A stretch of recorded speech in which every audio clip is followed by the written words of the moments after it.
It is 3:30. We'll call the Tuesday, November 24th FARGODOME Authority meeting to order. Before we get to item 1, are there any additions or revisions to the agenda? The only thing under additional items we can cover at any time is the December 2020 FDA meeting schedule. Let's talk about Okay. day and time. Okay. Is there a motion to approve the agenda as presented? So moved. Second. First by Mike, second by Dave. All those in favor say aye. Aye. Was it Rick or Mike? I'll go. The next one. Pose same sign. Okay, on item 1, number 1, approval of the October 27th minutes. Would entertain a motion there. Rick does. Move to approve. Second. First by Rick, second by Troy. All those in favor say aye. Aye. Aye. Pose same sign. Carried. Any old business to bring before the authority? Okay, hearing none. Item 3, new business. Mr. Solowick. All right. Page 3 is the financials. There's 4. The one that looks familiar. As always, the left half is the month of October, right half is the year to date, so through the end of October. For the month of October, one event with attendance of 471, that was the NDSU versus Central Arkansas, versus a budget of 75,500 attendance. So we had a total net income of a deficit of just about 14,000 compared to positive of 380,000. We had indirect expenses for the month of 280,800, or about 79,500 below budget. The budgeted number of 360,000. So we actually had a net surplus. I'm not used to saying that word. Of $2,700 for the month of October compared to a budget of a surplus of 160,800. The main reason for that I'll show here. So on the event side, there was 3 NDSU football events scheduled. Obviously 2 were canceled and 1 was drastically reduced in attendance, so that accounted for that deficit. We ran 1 theater event through budget that was budgeted, but obviously did not occur. The theater event, both Broadway and touring, is basically, or has pretty much shuttered until I believe sometime second quarter of 2021 right now with everything going on. The big one, Arts and Craft Fair trade show, also canceled. They had to postpone their Minot show, and it was in close proximity to the Fargo one, and they decided to focus on that with some other complications, which is understandable. And the FM Athletics youth football events also canceled since their program did not happen in the fall of 2020, so that was below as well. So about $394,000 below budget on the event income side. On the other income, the $258,800, that was partial payment on our business interruption insurance of $259,000. So that's what brought up that surplus income for the month. And then on the operation expense side, about $14,500 below budget on labor with the timing of that 1 full-time hire, no overtime and very little non-event labor. Ops ran about $14,500 below budget with continuing to control HVAC and utilities, and then other management fee and NDSU payments, so on and so to speak. Any questions on the month of October? All right, year to date then. We have had total event income of $772,000 compared to a budget of just over $2,448,000. We've had total expenses of just under $3,060,000. However, that still is over $500,000 below our budgeted $3,566,000. So we have, at this time, a net deficit currently of $922,500 compared to a budget of $289,000 surplus. Obviously, most of that shakes out on the event income side. If you're looking at budget, seeing what's going to happen through November, December, there would only be one regular season NDSE football game to run through for the rest of the year.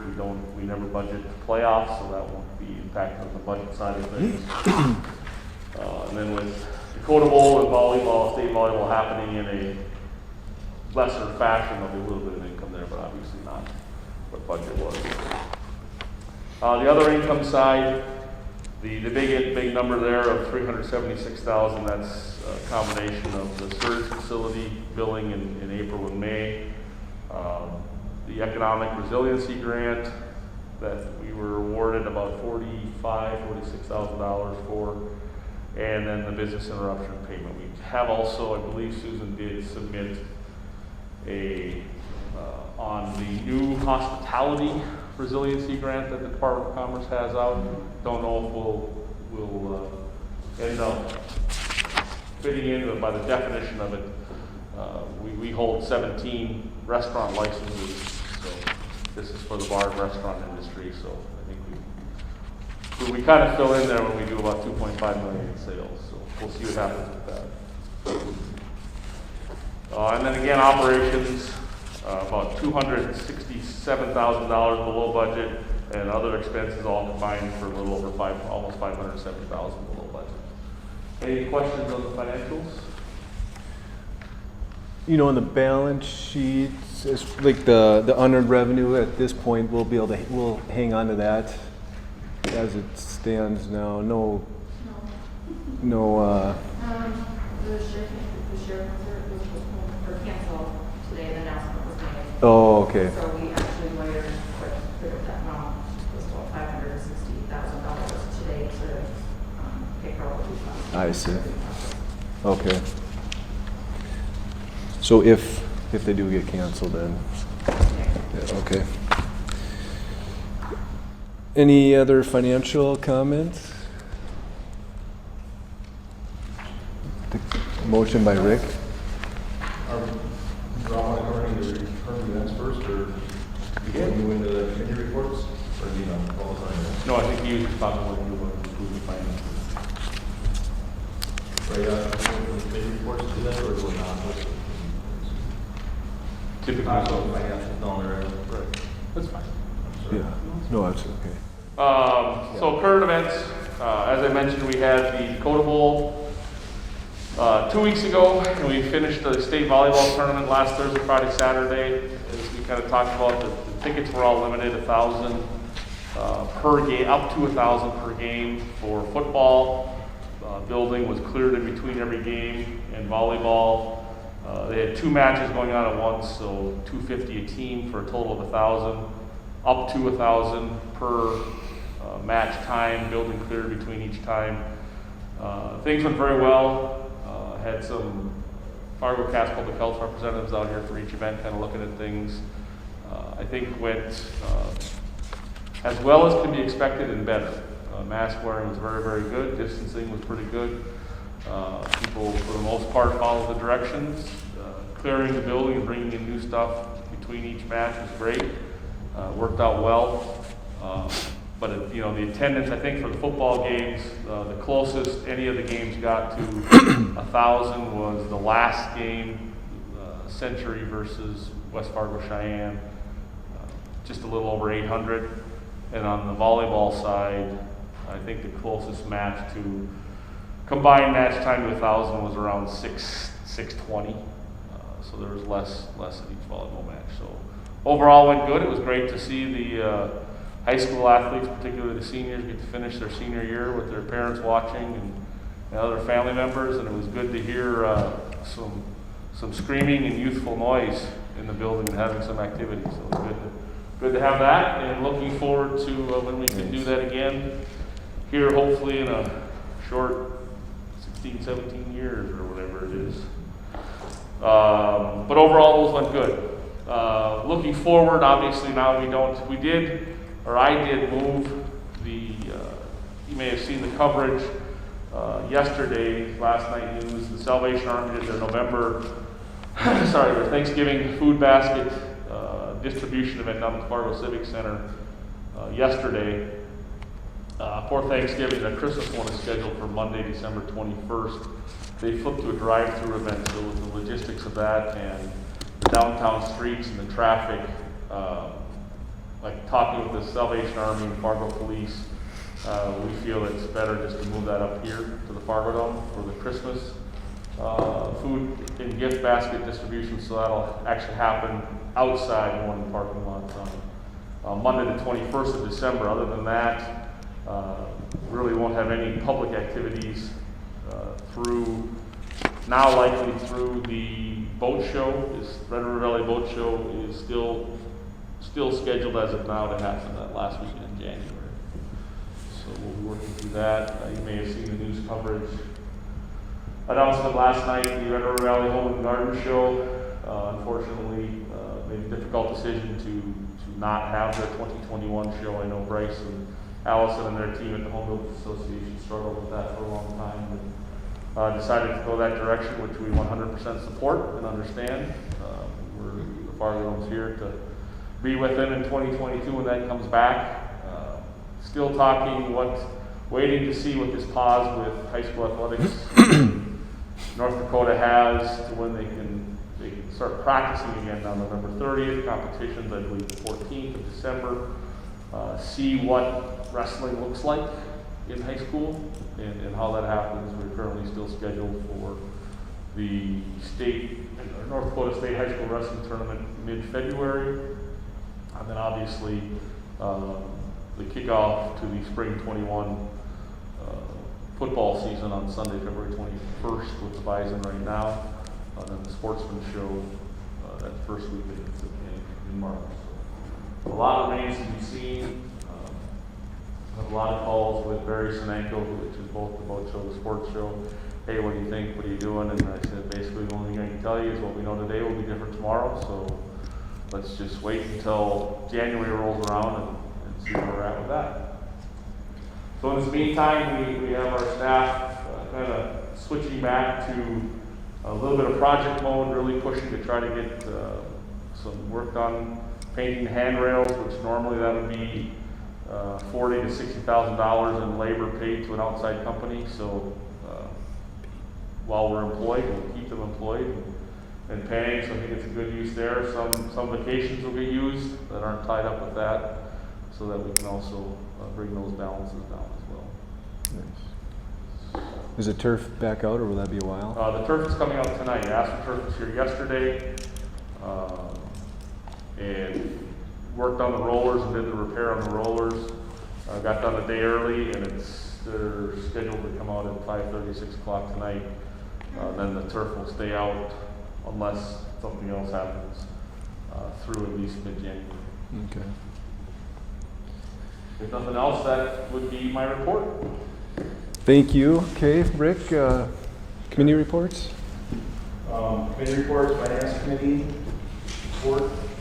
I think that's kind of on the list. Susan covered the September and October financials at the Finance Committee, the only committee which Rob has covered again now. So I don't have anything to add to that. And do we need a motion and a second on the October financials for Rob?